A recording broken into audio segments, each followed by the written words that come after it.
आप सभी को मेरा नमस्कार। आज फिर आपके सामने एक बहुत ही ज्वलंत मुद्दे को लेकर के रूबरू हुआ हूँ। राइट टू एजुकेशन एक्ट 2009 भारत के इतिहास में शिक्षा के रास्ते में एक मील का पत्थर माना जाता है। 2002 से 2009 तक शिक्षा का अधिकार कानून को राज्य के नीति निर्देशक तत्वों की धारा 45 से हटा करके उसे मौलिक अधिकार बनाने के लिए जो अभियान चला था, सौभाग्य से मैं भी उसका हिस्सा रहा था। आखिरकार केंद्र सरकार ने 2009 के अगस्त में शिक्षा का अधिकार कानून लागू किया और जिस दिन संसद ने इसे पारित किया उसके अगले दिन ही महामहिम राष्ट्रपति ने इसको अपना अप्रूवल दे दिया था। इस एक्ट को 1 अप्रैल 2010 से लागू किया गया था। इसकी धारा 23 में एक प्रावधान है, the eligibility and the qualification of the teachers, जो कहता है कि अप्रोप्रिएट गवर्नमेंट यानी सेंट्रल गवर्नमेंट को ये राइट होगा कि वो शिक्षकों की शैक्षिक योग्यता और अर्हता निर्धारित करे। इसी के चलते अगस्त 2010 में national council of teacher education ने एलिमेंट्री लेवल पर टीचर्स क्वालिफिकेशन तय की, TT1 और TT2 के नाम पर, कि कक्षा 1 से 8 तक पढ़ाने वाले शिक्षकों के लिए ये एलिजिबिलिटी टेस्ट पास करना अनिवार्य होगा। इस एक्ट में कहीं भी रेट्रोस्पेक्टिव इफेक्ट की बात नहीं है, यानी ये एक्ट लागू होने से पूर्व की तिथि को लागू होगा, ऐसा कोई प्रावधान इस एक्ट में नहीं है। 2010 अप्रैल में लागू होने के आज 16 साल बीत चुके हैं।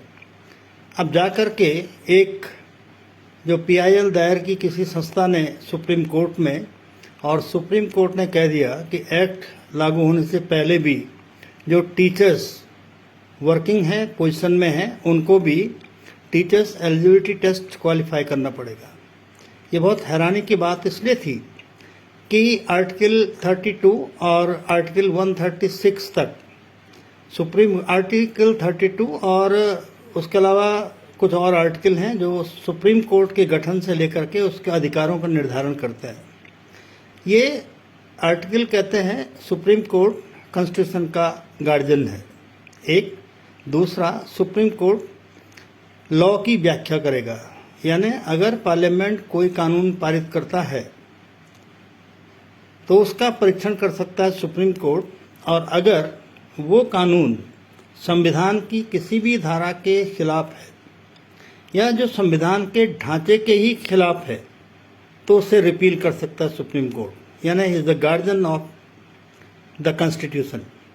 लेकिन सुप्रीम कोर्ट को कोई भी लॉ ड्राफ्ट करने, उसे लागू करने, उसे इन्फोर्स करने का अधिकार नहीं है। कानून बनाने का अधिकार व्यवस्थापिका को है, यानी केंद्र में संसद और राज्यों में विधानमंडल ही कानून बना सकते हैं, और उसी कानून ड्राफ्ट करने की प्रक्रिया में ये तय कर सकते हैं कि कौन सा कानून रेट्रोस्पेक्टिव होगा, कौन प्रोस्पेक्टिव होगा।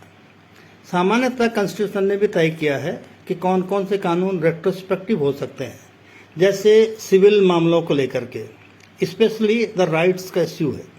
दूसरा टैक्सेशन का लेकर के, यानी कानून बन सकता है कि कोई भी टैक्स सरकार लागू कर रही है या टैक्स की दरों में कोई बदलाव कर रही है तो उसे पूर्व तिथियों से लागू कर सकती है। लेकिन क्रिमिनल एक्ट में किसी तरह का भी रेट्रोस्पेक्टिव इफेक्ट लागू नहीं होगा। एक और चीज़ है जिसमें ये कहा कि कोई कानून आपने पारित किया और खुद व्यवस्थापिका को लगा कि इसमें जो भाषा को लेकर के, इसकी व्याख्या को लेकर के कुछ भ्रम पैदा हो रहा है, तो उसमें संशोधन कर सकता है टेक्निकल ग्राउंड पर, और संशोधन करने के बाद जो नया एक्ट आएगा उसको रेट्रोस्पेक्टिव इफेक्ट से पारित कर सकता है। यानी वो एक्ट पहले से अस्तित्व में है, लेकिन उसमें कुछ तकनीकी खामियों के चलते या व्याख्यात्मक जो भ्रम के चलते संशोधन किया है, वो संशोधन पूर्व तिथि को लागू हो सकता है। लेकिन ऐसे मामलों में जहाँ पर बहुत बड़े पैमाने पर नागरिकों के या जो आपके योजित कार्मिक हैं उनके अधिकारों, उनके स्टेटस पर कोई अंतर आ सकता है, इसमें कोई भी रेट्रोस्पेक्टिव लॉ कोई भी व्यवस्थापिका लागू नहीं कर सकती, पारित नहीं कर सकती। और सुप्रीम कोर्ट को तो ये अधिकार है ही नहीं कि व्यवस्थापिका द्वारा लागू किए गए किसी संविधान को, किसी कानून को रेट्रोस्पेक्टिव इफेक्ट से लागू करने का आदेश जारी करे। इसके माने क्या है कि जो शिक्षा अधिकार कानून की धारा 23 है उसमें एक संशोधन हुआ 2017 में। वो संशोधन है 24/2017, जिसमें ये कहा गया कि जो टीचर्स 31 मार्च 2015 तक वर्किंग में हैं इन पोजीशन, वो अपनी शैक्षिक योग्यता पूरी करेंगे और उसके लिए उनको 4 वर्ष का समय दिया जाएगा। इसके माने क्या है कि ये जो एक्ट है 2009 का शिक्षा अधिकार कानून, जो 1 अप्रैल 2010 को लागू हुआ है, और उसी के आलोक में एनसीटीई ने अगस्त 2010 में TET1 और TET2 का प्रोविजन किया है। ये प्रोविजन लागू होंगे और उसमें 2017 का संशोधन कहता है कि अगर नहीं कोई क्वालिफाई किया है तो वो 2017 को एक्ट लागू होने की तिथि के 4 वर्ष के भीतर एक्वायर्ड एलिजिबिलिटी है जो रिक्वायर्ड, उसे हासिल करेगा। ये चीज़ भी प्रोस्पेक्टिव नहीं था, ये रेट्रोस्पेक्टिव नहीं है, ये प्रोस्पेक्टिव है। इसके माने ये है कि 1 अप्रैल 2010 के बाद जो शिक्षक नियुक्त होंगे उन्हीं पर ये बाध्यता होगी। उससे पूर्व के किसी भी शिक्षक पर TET1 और 2 की बाध्यता नहीं होगी, ये एक्ट भी नहीं कहता है। पार्लियामेंट ने जो एक्ट पारित किया उसमें भी रेट्रोस्पेक्टिव इफेक्ट की बात नहीं की। तो फिर सुप्रीम कोर्ट को ये अधिकार नहीं है कि वो किसी भी एक्ट को जो पार्लियामेंट ने पारित किया है उस एक्ट के प्रोविजन को रेट्रोस्पेक्टिव इफेक्ट से लागू करे। संविधान का एक और भी प्रोविजन है जिसमें कहा गया कि व्यवस्थापिका ने जो एक्ट पारित किया है, किसी भी एग्जीक्यूटिव को, किसी भी अदर जिसे आप कहते हैं अथॉरिटी को, ये अधिकार नहीं है जब तक उसमें ऐसा मेंशन न किया जाए कि उसको रेट्रोस्पेक्टिव तरीके से लागू कर सके। इसके माने क्या है कि सुप्रीम कोर्ट ने ये जो आपका लॉज है जिसमें स्पष्ट तौर पे तय किया गया है कि कौन से कानून रेट्रोस्पेक्टिव तौर पे लागू होंगे, उसमें एक तो टैक्सेशन को लेकर है, दूसरा इकोनॉमिक पॉलिसी को लेकर है, तीसरा जनता के किसी हिस्से को अगर आप कोई छूट देना चाहते हैं, कर्ज में छूट देना है, उनके जो टैक्स उन पर पड़ रहा है उसको रियायत देनी है, तो उसको रेट्रोस्पेक्टिव तौर पे लागू कर सकते हैं। प्रोसीजरल लॉ है, यानी कोई कोर्ट किस तरह से कोई प्रोसीजर लागू करेगा उसमें आप रेट्रोस्पेक्टिव जा सकते हैं, लेकिन क्रिमिनल पेनल कोड में रेट्रोस्पेक्टिव इफेक्ट अलाउड नहीं। ऐसे ही सिविल मामलों में जहां बहुत बड़े लोग पैमाने पर लोग प्रभावित हों, उसमें भी आप रेट्रोस्पेक्टिव इफेक्ट लागू नहीं करेंगे किसी कानून का। और उसका कारण क्या है? हम देखते हैं कि 1984-85 में इंटरमीडिएट के बाद आप एलिजिबल हो जाते थे BTC के लिए, बाद में उसको ग्रेजुएशन कर दिया गया, लेकिन वहाँ भी ऐसा नहीं कहा गया कि जो लोग नॉन ग्रेजुएट हैं वो ग्रेजुएशन पूरा नहीं करेंगे तो उनकी नौकरियाँ खत्म कर दी जाएंगी। इसके माने ये है कि हिंदुस्तान के इतिहास में आज तक शिक्षा से लेकर के रोजगार के मामले में किसी भी संवर्ग के लिए रेट्रोस्पेक्टिव कंडीशंस लागू नहीं की गई है, क्योंकि अगर ऐसा करेंगे तो हम देखते हैं कि हमारे जो सीनियर अफसर थे वो इंटर कॉलेज के प्रिंसिपल थे, चाहे वो प्रमोशन से आए थे, चाहे वो प्रांतिकृत थे, और उनको बिना PS के आपने प्रमोट किया। ODIS हो गए, डिप्टी डायरेक्टर हो गए, ज्वाइंट डायरेक्टर हो गए, एडिशनल डायरेक्टर हो गए। अगर आप उन पे कहेंगे कि आप तब प्रमोशन पाएंगे जब आप PS क्वालिफाई करेंगे, तो 55 साल की उम्र में कोई आदमी PS का एग्जामिनेशन देगा तो ये बहुत आसान नहीं है कि उसे क्वालिफाई करे, बहुत कम ऐसे लोग होंगे।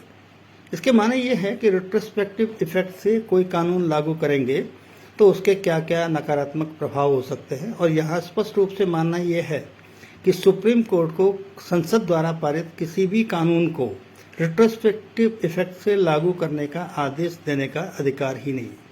यानी यहाँ पर एक ऐसी नज़ीर बन गई है जो लोकतंत्र के लिए भी, आबादी के बहुत बड़े हिस्से के लिए भी, शिक्षकों के लिए भी, कार्मिकों के लिए भी बहुत ज़्यादा, जिसे कहते हैं, एक चुनौतीपूर्ण स्थिति पैदा कर सकती है। हाल ही में सुप्रीम कोर्ट ने एक और आदेश किया, उन्हें बहुत सारे ऐसे निकायों को इंडस्ट्रियल एक्ट से बाहर कर दिया जहां सैकड़ों की संख्या में मजदूर काम करते थे, उनकी यूनियन बनती थी। जैसे तिरुपति तिरुमाला टेम्पल है, उसमें एक यूनियन है कार्मिकों की जो टाइम टू टाइम अपना वेतन बढ़ाने और सेवा शर्तों को ठीक करने के लिए आंदोलन करती है।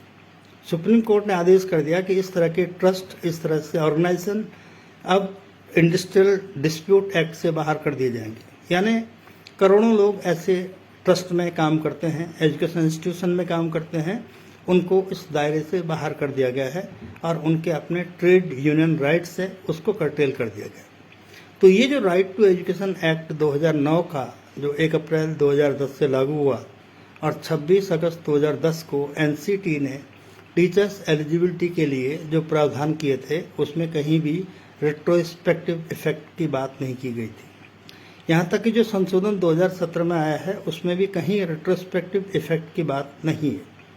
अब एक ही बात हो सकती है, अगर ये मामला अभी तक सुप्रीम कोर्ट में चीफ जस्टिस की बेंच में नहीं गया है तो सरकार, केंद्र सरकार, राज्य सरकारें जा सकती हैं और वो सुप्रीम कोर्ट के चीफ जस्टिस की बेंच से रिव्यू यानी पुनर्विचार करने की अपील कर सकती है, या पार्लियामेंट एक कानून में संशोधन कर सकती है कि राइट टू एजुकेशन एक्ट 2009 के कोई भी प्रावधान रेट्रोस्पेक्टिव इफेक्ट के अंतर्गत नहीं आएंगे, क्योंकि आपने पूरे एक्ट को रेट्रोस्पेक्टिव इफेक्ट में नहीं लाया है। आपने उसके केवल एक प्रावधान आर्टिकल 23 को इसमें रेट्रोस्पेक्टिव दायरे में ले आया है। ये भी बहुत ज़्यादा लॉजिकल नहीं है। तो शिक्षकों का एक मुद्दा है, बहुत महत्वपूर्ण है। हज़ारों लाखों शिक्षक पूरे देश में प्रभावित होंगे। तो हमारा एक सुझाव है कि सुप्रीम कोर्ट के चीफ जस्टिस की बेंच के सामने पुनर्विचार याचिका केंद्र सरकार या राज्य सरकार दायर करे, नहीं तो शिक्षकों के संगठन करें। अन्यथा अभी 10 वर्षों में 1 लाख से ज़्यादा स्कूल बंद हो गए हैं।